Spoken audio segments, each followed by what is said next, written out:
Yeah, short. This is a different topic. Your Holiness, your comments for suggestions to look at individual differences in laxity or excitation was of great interest to those of us doing this kind of work. One issue is how to operationalize that, how to do that practically. Do you know of behavioral signs of laxity and excitation?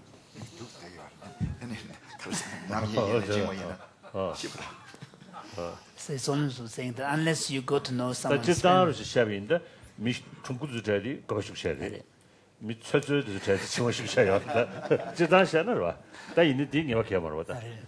So unless you are willing to spend quite a lot of time to get to know someone, it'll be very difficult to kind of guess. Of course, in the text there are.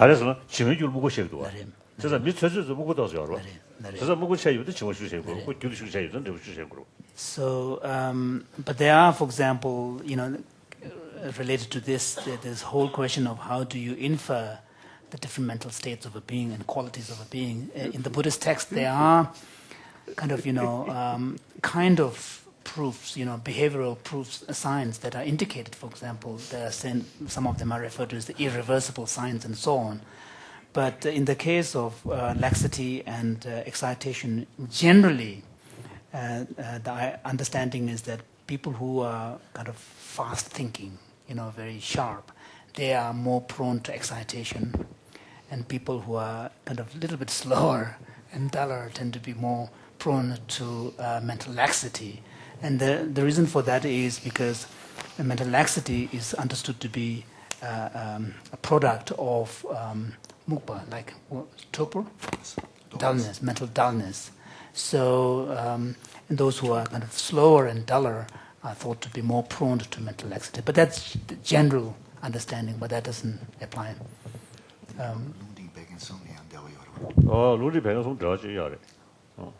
You want to make that point? And also, in terms of traditional Tibetan medicine, which is the same as Ayurvedic, there are the three so-called humors of wind, bile, and phlegm. And the person who is prominent in phlegm tends to be perhaps a little bit chubby, round edges, slow-moving, more patient. That person, being of earth and water element, is probably going to be more prone to laxity and dullness. A person who is more of the fire, red face, sharp-tempered, that kind of person more likely to be prone to excitation, and likewise for wind. Did I say something? Jimpala was... And likewise for the wind. Because I wouldn't know about the reference of this myself. And wind You're people tend to be... about us. Right? Wind people tend to be very light and quickly moving, very fast in all respects, and they of course also would be going more towards the excitation, not so much the dullness and laxity. But Cliff, I would like to leave it at that, because we have another topic that is very central to this whole discussion, and it's the whole idea about this distinction when something is conceptual and when something is perception. So the distinction between conceptual and perception. And I would like to invite Sean to make a Western philosophical input into that, and maybe then elicit a few questions in that direction. Okay. So in Western philosophy, there is a debate between one side, which claims that all perception is already conceptual, has conceptual elements in it. And on the other side, it's a claim that there is in perception the possibility of a perception that is non-conceptual. And so on the side of the non-conceptual, the argument is that conceptual knowledge always involves language. But of course, on the other side, the claim is conceptual knowledge does not necessarily involve language. And it's about drawing the map of the mind, as we heard about yesterday. Is there a way to draw a line between perception or some kind of non-conceptual experience on the one side and more conceptual experience? Is the line to be drawn with language Or is there some other way to define the differences or to deny the differences? That's the philosophical controversy. I can add that in developmental psychology also, this is a discussion. So some developmental psychologists will claim that even very young infants have conceptual knowledge, and others will deny that. They will say young infants will have experiences, perceptions that are not yet conceptual because they do not yet have language. And I think there's a difference of opinion among the experts here. 다간다 림바르데 티그르도 가wanja고 이면 요르요르스 지금지 봐도 무슨 제 지금지 봐도 똑바 진되네 똑바래서지.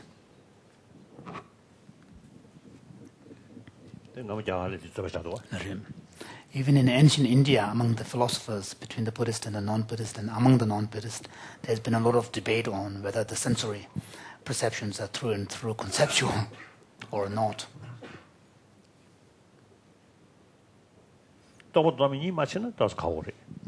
But in principle, if we don't make the distinctions between perceptual versus conceptual, it really opens up a lot of problems.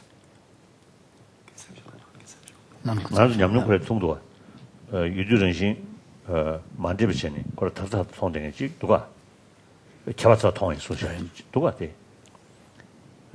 다지나네 도배 직야 chen xianseyo거네 다직 주시 이거 사실 두산 사실도 So even from our own personal experience, phenomenologically, there seems to be a difference in the way in which we experience the world.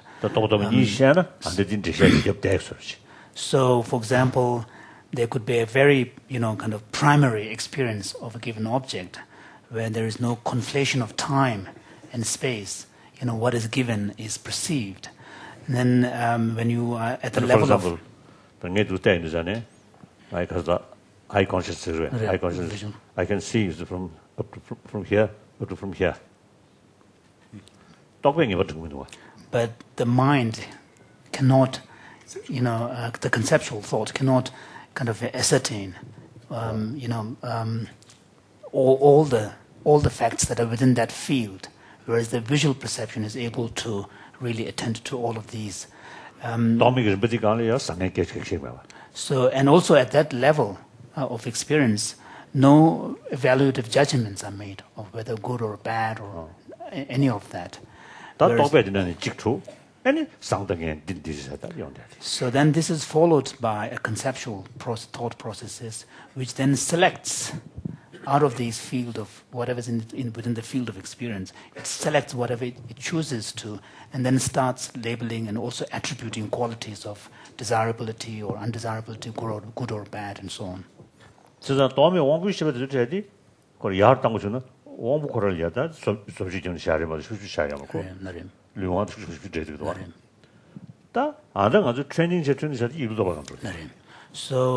if someone wants to try to improve their visual sights or auditory power and so on, the only way in which you can do that is to really do something about the physical basis of these organs. No amount of mental training is going to help you. Whereas when we talk about effects of mindfulness practices and so on, we're really talking at the level of thought, conceptual thought, where then it is much more susceptible to training and adaptations and so on.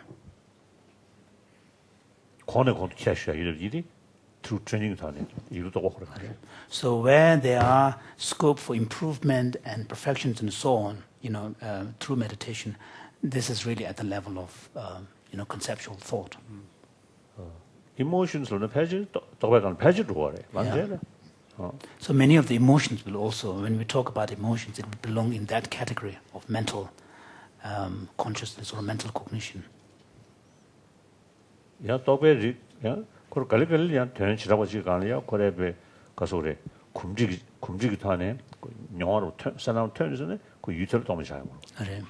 So, and then even though initially one may have a conceptual thought in relation to a particular object, but through constant familiarity and cultivation of that familiarity, it is conceivable that that thought may culminate into a more non-conceptual experience of that object. So yesterday, Rupert, in your presentation, there was the discussion of the 7 omnipresent factors from the Theravada point of view, and one of which was the life force or life faculty, Jivi so on. So in the Abhidhamma Kosha understanding, it's a physical faculty, and it's seen as the basis of warmth and life. Warmth and consciousness. So His Holiness is wondering whether you can explain a bit more why in the Theravada understanding it's been identified also as a mental factor. I'm not sure that I really fully understand why. The simple idea seems to be it is also a physical factor in the Theravada Abhidhamma. So the suggestion is that consciousness also needs some kind of correlate to that. That consciousness is alive in some way, so it is animated.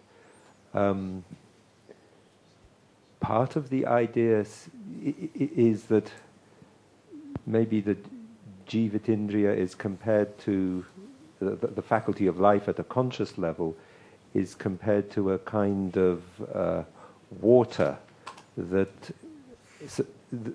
sustains a lotus flower, so that consciousness uses almost a kind of energy, life force. But that is, to some extent, a kind of guess on my part. It is not very clear.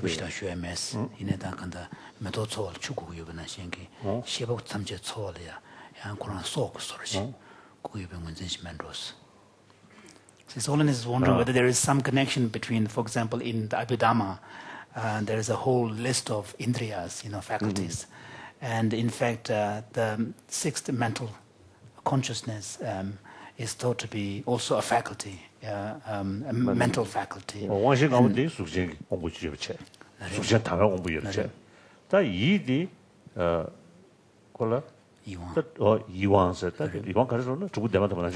for example, like for the 5 sensory, consciousness, there are the 5 sensory faculties which are their basis, and for the 6th mental consciousness, then what is the faculty? And the faculty is the mental faculty, and the mental faculty is identified as the immediately preceding mental state, as the mental faculty. So His Holiness is wondering. So the term indriya or faculty has been applied to that. Yeah. So it seems that in that way of thinking, then the life faculty, the material correlate, seems to have a partner in the mental domain. Yeah. And did you want to make a statement to that, or? Yeah, I think from the psychological perspective. Sorry? Yeah, it's on. It's quite hard to make a dichotomy. It really depends what you mean by conceptual. For example, if what you mean is categorization, deciding that's a cat, that's a dog, then I think it's very hard to say that we become conscious at any stage without having that information available to awareness. The only way in which you might get that is if you're attending to something else. But provided that you're attending to, say, a picture of a cat, it's it's impossible to access any percept without also the knowledge that it's a cat. Another problem from the psychological point of view is that the visual system is very complex. There are 2 different pathways, for example, one going through the dorsal route and one the ventral route, doing different things with different information, as I showed some examples yesterday. So, which one are we talking about when we try and draw a line? So what would you, in that case, in Buddhist epistemology, we speak about certain types of perceptual experiences where you perceive something, but you're not able to ascertain it. So for example, in the Tibetan epistemological texts, there's a taxonomy of 7 mental states, and one of which is referred to as a perception that perceives without being able to lead to any ascertainment. So I think the kind of examples that you gave yesterday. When you're not attending, maybe that can happen. Otherwise, somebody used the example of listening to a foreign language. You know, when I'm listening to you speaking Tibetan, I can't categorize it, I can't understand it. But if you were speaking in English, I can't help understanding it. You know, and the first level at which I become conscious includes the interpretation.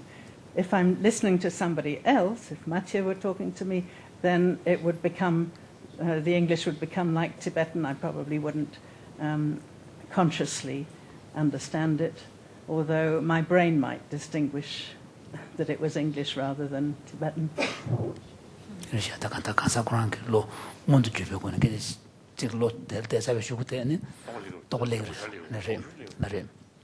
Because the conceptual thoughts come very fast. So, no.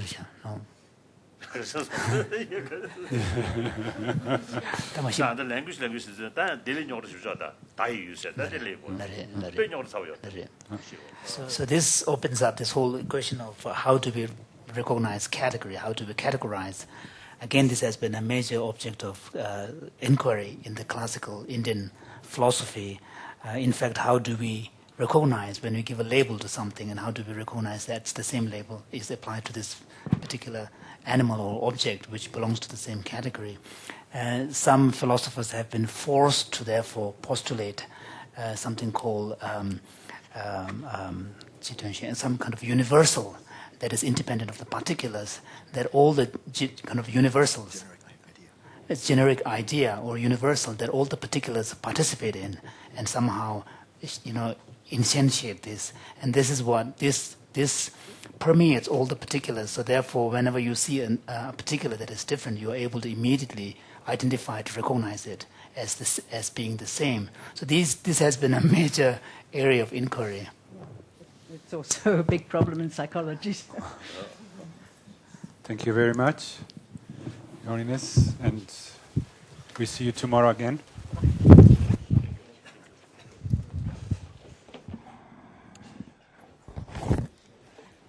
Your Holiness, good morning. We have today our friends from India participating. These are eminent scientists and researchers who we have for the first time been able to cordially invite, and they have accepted our invitation to participate in this. You will also meet them on Saturday in more depth. So today we're going to move on to the idea.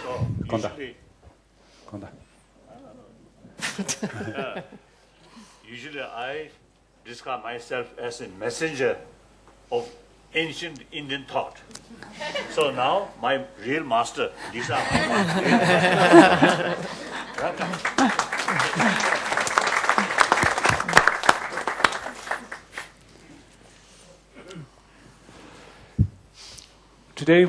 This morning we're gonna be looking into the effects and influence that emotions play on attention and the memory.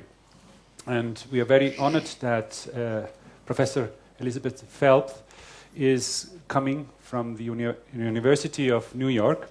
She's there at the Department of Psychology and Neural Science, and her work has been groundbreaking in the investigation of how the human brain processes emotion and how that particularly affects learning, memory, and decision-making. So please, Liz, it's yours. Thank you. So, Your Holiness, before we begin, I want to say it's an honor to be able to participate in this dialogue with you today. And I want to thank you in advance for your attention and consideration. So I'm going to talk to you today about emotion and its impact on attention and memory. And just to give you a brief outline, I'm going to start just talking a little bit, very briefly, about what emotion is and why we have emotion. Then I'm going to move on to talk about emotion and its influence on attention, and then emotion and its influence on memory.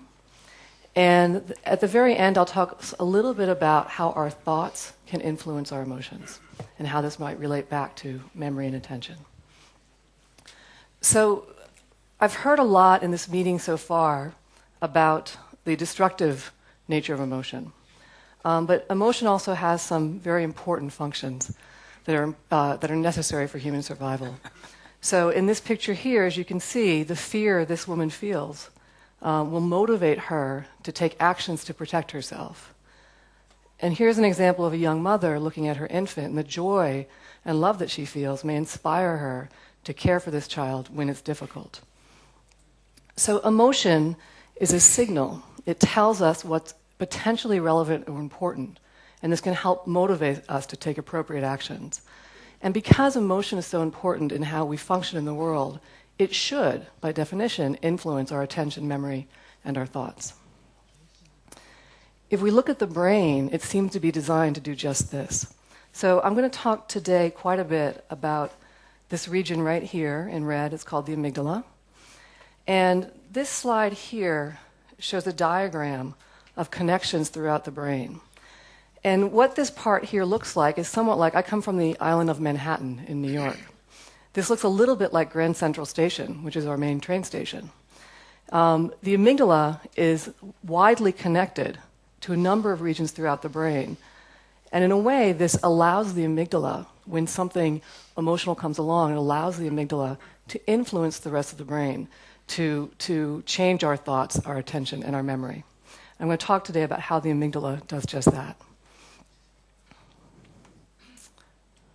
So before I begin, I want to talk a little bit about what affective scientists think of when they think of emotion. Now, I think you and I and others in this room could talk for an hour or a day or maybe a month about what emotion is. I'd like to postpone that conversation until the discussion section, if we could. I just want to tell you that affective scientists, people like me who study emotion, know emotion is not one thing. There are a number of parts of an emotional response, and so I'm just going to briefly review what some of those aspects are. So usually when we use the term emotion, we're talking about our subjective feeling, what we think, how our consciousness is feeling at that time. And that's part of emotion, but it's just one component of emotion. When we have an emotional response, our body also responds. We can, for instance, increase our heart rate. We might sweat a little bit. Stress hormones will run through our body. We will also express this emotion in our face or our voice, for instance. And the emotion will motivate us to take particular actions, perhaps to approach something or withdraw from something. And another very important component of emotion, which I'm going to get to a little bit more later, is this notion of appraisal. To initiate an emotion, we have to evaluate the situation, interpret the situation, and that helps us determine what the right emotional response should be in that circumstance. So I'm going to move on right now to talk about emotion and attention, the first topic that I want to cover. I'm going to make 2 points in this section. The first, emotion has two distinct roles in attention, modulating attention. One is it aids attention and perception for emotional events. At the same time, these emotional events capture our attention, so it's harder for us to observe and attend to non-emotional events. So I'm going to give you just a little example of the first function of emotion and attention. So this is from yesterday's tea break. And as you can see, Sonia is engaged in a conversation with Cliff. Myla is talking to Sonia. Now, Sonia is close to Cliff, and if she chose to, she could hear what Cliff is saying. Instead, she is using her attention to focus on what Myla is saying in this noisy room. And that's what attention does. It helps us select some things to pay attention to and other things to ignore because they're not relevant. If, however, Cliff were to start to say something about Sonia, she might hear her name, even though she's trying to ignore Cliff. She can't ignore something relevant coming through. So in this way, emotion, something that's emotional and meaningful to us will break through our limited attentional resources, even when we're not trying to pay attention to it. In the laboratory, we study this effect with something with the attentional blink, which you heard about from Anne Treisman. So again, the way this paradigm works is a number of stimuli, in this case they're words, are presented very quickly. And we ask people, in this case, to tell us the words that are in green ink and ignore the ones that are in black ink. And people are pretty good at doing this, unless this second word, what we call the second target word, comes very soon after the first target word. When this happens, people often miss the second target word. And that's because noticing this word and encoding this word and attending to this word takes some resources, which are then limited. So in terms of time, temporal distance, how much? So this is about 300, 400 milliseconds, and here we're looking at 500 to 700 milliseconds. The second G 동부 동다실 담배 숨자 차 숨자 납자 도와 그런 걸 가져니어 라베네. So is this simply because of the attentional blink factor? Yeah, this is the attentional blink effect. Okay. Yes, this is the same thing. Nothing to do with the emotive content of the word. No, it has nothing to do with the word, except what we did in this case was sometimes the second word was an emotional word, as in the word rape, and sometimes it was a neutral word. So when we did that, what we found was a pattern like this. So here is when there are neutral words. You often miss the second word, in the early leg period, a little bit late when it comes later, a little bit less when it comes later on. When it's, however, an emotional word, and it could be negative or positive, what we see is we do better. And this is very similar to the pattern that Anne Treisman showed you with meditation. So here, just changing the emotional quality of the words instead of meditation has the same impact on the attentional blink.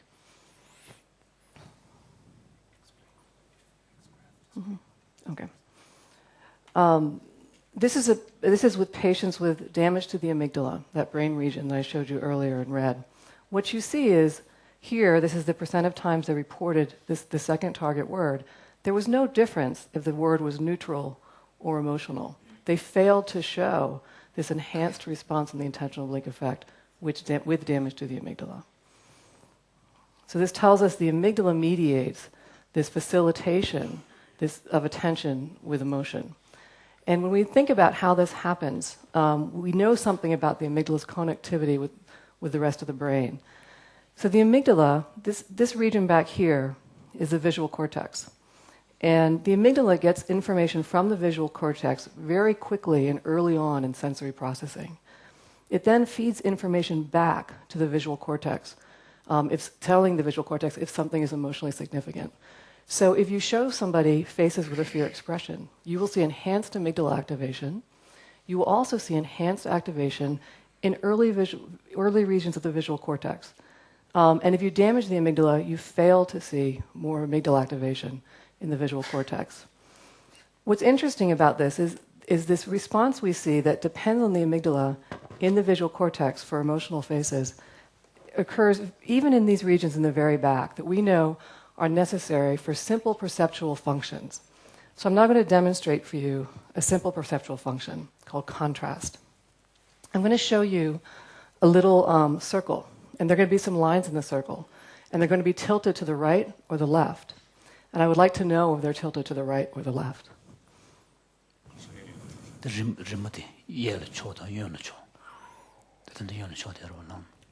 We'll ask Diego to answer. Very good. How about this one? Right. Good. How about that one? Confused? Okay. No, it's left. Yeah. It's left. You can see. It's very hard to see on this one on the bottom. Can you see? I think the screen is very small. Yeah.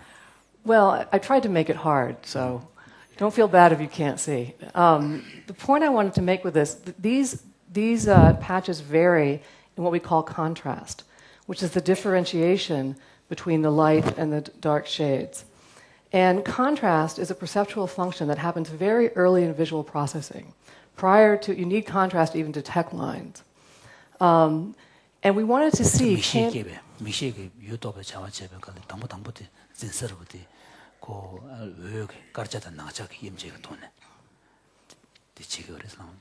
So given that we know that emotion affects processing, even in these very early visual areas, we wanted to see, does emotion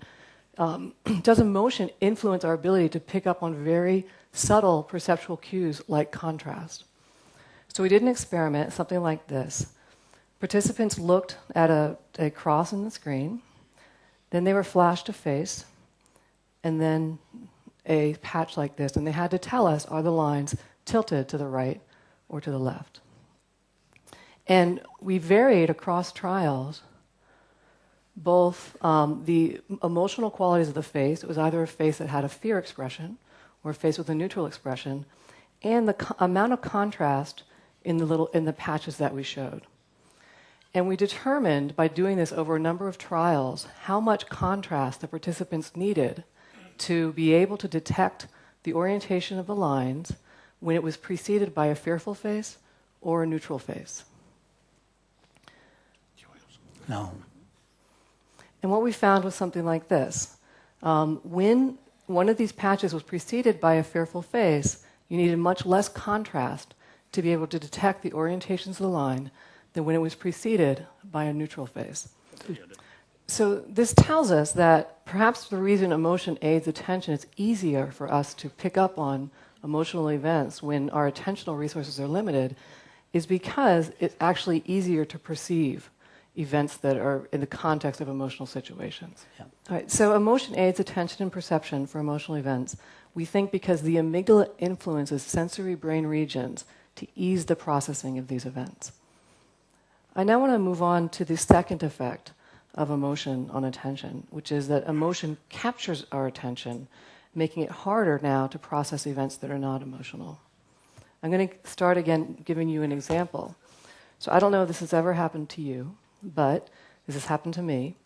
I'm driving somewhere. Usually it's on a weekend and I want to get there, like the beach, someplace like that. And there's a lot of traffic, and I'm in a traffic jam. And you spend a while in the traffic jam, and eventually you get to where the traffic jam starts. And when you get there, you realize the reason there's a traffic jam is because there's a car accident. But the car accident is actually not blocking the lanes on your side of the road. The car accident's on the other side of the road.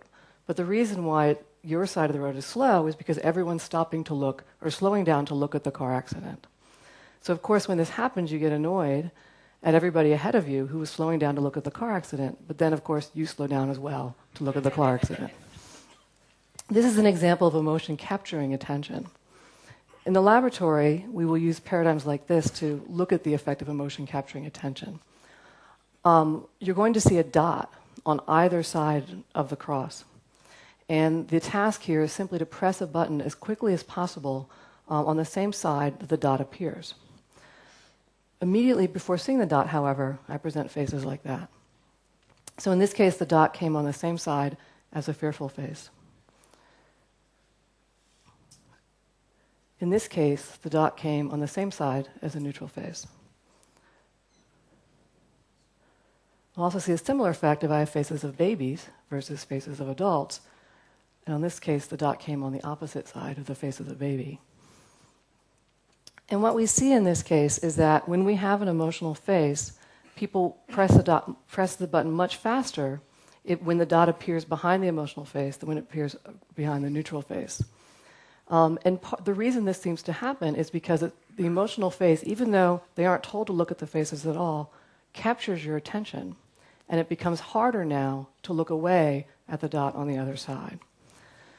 This experiment has been done with brain imaging studies. And what we